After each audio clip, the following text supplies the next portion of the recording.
Hello बच्चों, संस्कार science academy की डिजिटल क्लासेज में एक बार फिर से आपका स्वागत है। कैसे हो आप लोग? आशा करता हूँ कि सब खुश होंगे, स्वस्थ होंगे, खूब अध्ययन कर रहे होंगे। और अध्ययन की श्रेणी में आपको एक भी क्लास है वो मिस नहीं करनी है, क्योंकि विशेष तौर पर संस्कृत में यदि बीच में एक भी क्लास मिस हो जाती है तो आगे का जो प्रकरण है वो समझने में कठिनाई होती है। तो पिछली क्लास में अपन अध्ययन कर रहे थे कर्म कारक और द्वितीय विभक्ति, जिसमें दो नियम अपन ने पढ़े। एक तो क्रिया के संपादन में कर्ता जिसको सबसे अधिक चाहता है वह कर्म होता है और कर्म में द्वितीय विभक्ति प्रयुक्त होती है। एक साथ में ही अपन ने पढ़ा कि कुछ शब्द बताए मैंने, अभितः है, उभयतः है, परितः है, सर्वतः है, समया, निक्षा, हा, प्रति, धिक, अधो, अधः, अध्यधि, ऊपरी, ऊपरी, इन शब्दों के योग में भी द्वितीय विभक्ति का प्रयोग होता है। आज अपन कर्म कारक का तीसरा नियम पढ़ने जा रहे हैं।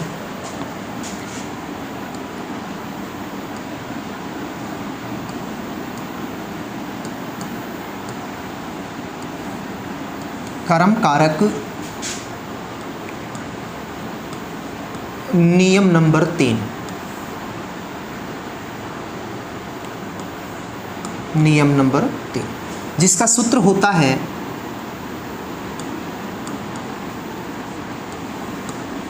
अधि सिंग स्थाशाम, अधि सिंग स्थाशाम कर्म, अधि सिंग स्थाशाम कर्म। ये सूत्र क्या कहता है? अधि उपसर्ग पूर्वक, अधि मीन्स अधि उपसर्ग है, अधि उपसर्ग पूर्वक सिंग धातु है। सिंग मीन्स होता है शयन करना, मतलब सोना, शयन करना। सिंग स्था मीन्स होता है बैठना,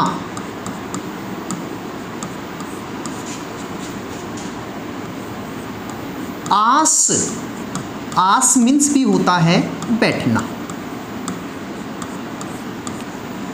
अधि उपसर्ग पूर्वक सी, स्था और आस धातुओं के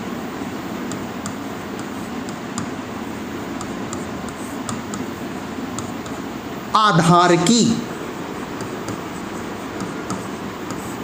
कर्म संज्ञा होती है, कर्म संज्ञा होती है।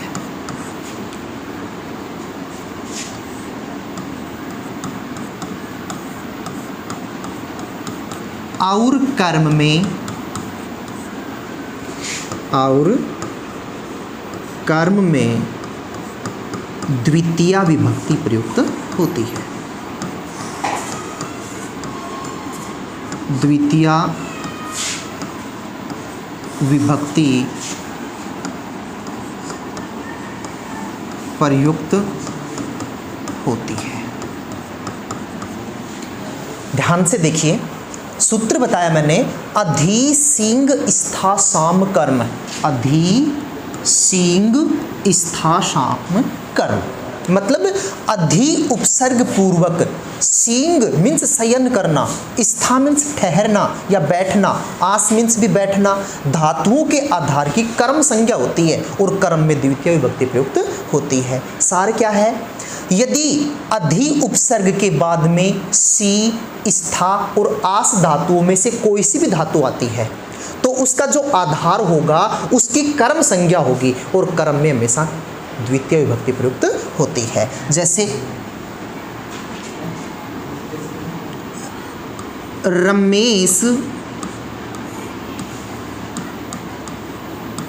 सैया पर सोता है, रमेश सैया पर सोता है। सी मीन्स होता है सोना, शयन करना। सी, सिंग धातु आई थी अभी अपने यहाँ। सिंग मीन्स क्या होता है? शयन करना अर्थात सोना। तो रमेश कहाँ सोता है? सैया पर। तो सोने का आधार क्या हो गया? सैया उसका आधार हो गया। और जो अधि उपसर्ग पूर्वक सींग धातु का जो आधार होगा उसमें कौन सी विभक्ति का प्रयोग होगा? द्वितीय विभक्ति का। तो जब इसको अपन संस्कृत में ट्रांसलेट करेंगे तो किस प्रकार करेंगे? सोने का काम कौन कर रहा है? रमेश कर रहा है। करता है तो प्रथमा विभक्ति का प्रयोग करेंगे। क्या हो जाएगा? रमेश है। यहां पर सोने का आधार है सैया, तो सैया में कौन सी विभक्ति का प्रयोग होगा? द्वितीय का। क्या हो जाएगा? सैयाम। अब क्रिया हो जाएगी अधिसेते। अधिसेते। यहां पर सैयाम में आपको पूछ ले कि सैयाम शब्द में कौन सी विभक्ति है और क्यों? तो सैयाम शब्द में द्वितीय विभक्ति है। क्यों? अधि उपसर्ग पूर्वक सी धातु के आधार की कर्म संज्ञा होती है और कर्म में द्वितीय विभक्ति प्रयुक्त होती है। जैसे मोहन कुर्सी पर बैठता है। मोहन कुर्सी पर बैठता है। तो मोहन के बैठने का आधार क्या है? कुर्सी है। तो कुर्सी आसंदिक, इसको जो संस्कृत में कहते हैं, उसमें कौन सी विभक्ति का प्रयोग करेंगे? द्वितीय विभक्ति का। तो संस्कृत में ट्रांसलेट करेंगे तो मोहन करता है, प्रथमा विभक्ति का प्रयोग कर देंगे, हो जाएगा मोहन है। आसंदिकाम, आसंदिक मीन्स होता है कुर्सी। आसंदिकाम अधितिष्ठति। अधितिष्ठति। तो आपको ये पूछ ले इस वाक्य में कि आसंदिकाम में कौन सी विभक्ति है और क्यों? तो बेटे इसमें द्वितीय विभक्ति है। क्यों? अधि उपसर्ग पूर्वक स्था धातु के आधार की कर्म संज्ञा होती है और कर्म में द्वितीय विभक्ति प्रयुक्त होती है। जैसे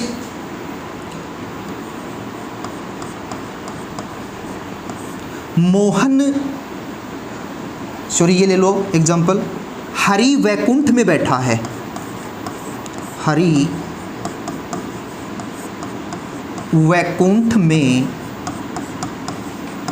बैठा है, बैठता है। तो हरि के बैठने का आधार वैकुंठ, तो वैकुंठ में कौन सी विभक्ति का प्रयोग करेंगे अपन? द्वितीय का। क्या हो जाएगा? हरि शब्द में प्रथमा विभक्ति का प्रयोग करेंगे हरि ही। वैकुंठ का द्वितीय विभक्ति एक वचन का रूप हो जाएगा वैकुंठम।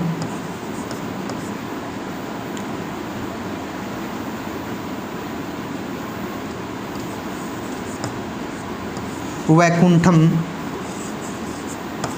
अध्यास्ते। अध्यास्ते। अब यहां पर आपको पूछ ले कि वैकुंठम शब्द में कौन सी विभक्ति है और क्यों? तो बेटे वैकुंठम शब्द में द्वितीय विभक्ति है। कारण है अधि उपसर्ग पूर्वक आस धातु के आधार की कर्म संज्ञा होती है और कर्म में द्वितीय विभक्ति प्रयुक्त होती है। तो बेटे इस नियम को एक बार ध्यान से एक बार देखिए, आप दोबारा से रिपीट कर देता हूं मैं। कर्म कारक का नियम नंबर 3 अपन पढ़ रहे थे, जिसका सूत्र था अधि सिंग स्थासाम कर्म। अधि सिंग स्थासाम कर्म अर्थात अधि उपसर्ग पूर्वक सी स्था आस धातुओं के आधार की कर्म संज्ञा होती है और कर्म में द्वितीय विभक्ति प्रयुक्त होती है। जैसे रमेश सैया पर सोता है। रमेश सैया पर सोता है, तो रमेश का सोने का आधार क्या है? सैया। मतलब वो कहाँ पर सो रहा है? स्थान वो आधार होता है। तो सैया पर सो रहा है, सैया चारपाई, सैया पर सो रहा है। तो सैया में कौन सी विभक्ति का प्रयोग करेंगे अपन? द्वितीय का। क्यों? क्योंकि सी धातु के पहले अपन कौन सा उपसर्ग जोड़ रहे हैं? अधि उपसर्ग जोड़ रहे हैं। और जब सी स्था और आस धातु के पहले अधि उपसर्ग जुड़ जाता है तो वहां पर आधार में सप्तमी विभक्ति का प्रयोग न होकर के द्वितीय विभक्ति का प्रयोग होता है। अपन पढ़ेंगे सप्तमी विभक्ति जब अधिकरण कारक पढ़ेंगे। अधिकरण कारक मतलब जब किसी चीज का आधार होता है, किसी वस्तु का आधार होता है, तो उसमें सप्तमी विभक्ति प्रयुक्त होती है। लेकिन यदि सी स्था और आस धातु के पहले अधि उपसर्ग जुड़ जाता है तो वहां पर अधिकरण कारक न मान करके अपन वहां पर कर्म कारक मान करके उसमें द्वितीय विभक्ति का प्रयोग करते हैं। आपको प्रश्न किस प्रकार से पूछेंगे परीक्षा में, इस टॉपिक में से दो प्रकार से प्रश्न पूछेंगे आपको। एक तो हिंदी के वाक्य को संस्कृत में ट्रांसलेट करना, एक आपको संस्कृत का वाक्य देंगे, जैसे दे दिया रमेशः संयाम अधिसेते, दे दिया मोहनः आसंदिकाम अधितिष्ठति। अब उसमें एक पद रेखांकित होगा, अंडरलाइन होगा, उस अंडरलाइन वाले पद में कौन सी विभक्ति है और क्यों, उसका कारण लिखना होता है। तो यहाँ पर जैसे यही दे दिया रमेशः संयाम अधिसेते, तो इस संयाम शब्द को अंडरलाइन कर दिया।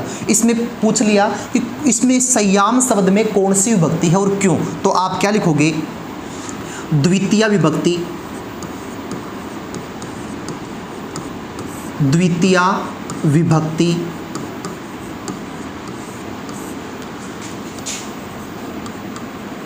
अधि उपसर्ग पूर्वक,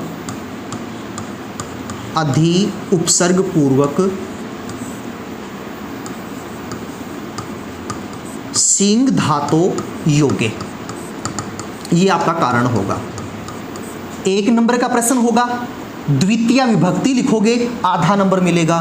फिर उसमें कारण पूछ रहा है कि इसमें द्वितीय विभक्ति आने का कारण क्या है, तो आपको अगला आधा नंबर मिलेगा। तो कारण होगा अधि उपसर्ग पूर्वक सिंग धातो योगे। जैसे आपको ये पूछ ले कि हरि ही वैकुंठम अध्यासते, वैकुंठम पद में कौन सी विभक्ति है और क्यों, तो आप क्या लिखोगे, द्वितीय विभक्ति, द्वितीय विभक्ति, कारण हो जाएगा अधि उपसर्ग पूर्वक, अधि उपसर्ग पूर्वक। अब धातु कौन सी है, आस धातु, आस मीन्स होता है बैठना, आस धातो योगे। कारण वहां पर अपने को संस्कृत में लिखना होता है, तो अधि उपसर्ग पूर्वक आस धातो योगे। तो बेटा कारक टॉपिक है वो थोड़ा लंबा चलेगा अपना, लेकिन संस्कृत की रीड अपन इसको कह सकते हैं, ये बड़ा इंपॉर्टेंट टॉपिक है, तो बड़े ध्यान से पढ़िएगा। अब मिलते हैं अपन नेक्स्ट वीडियो में, धन्यवाद।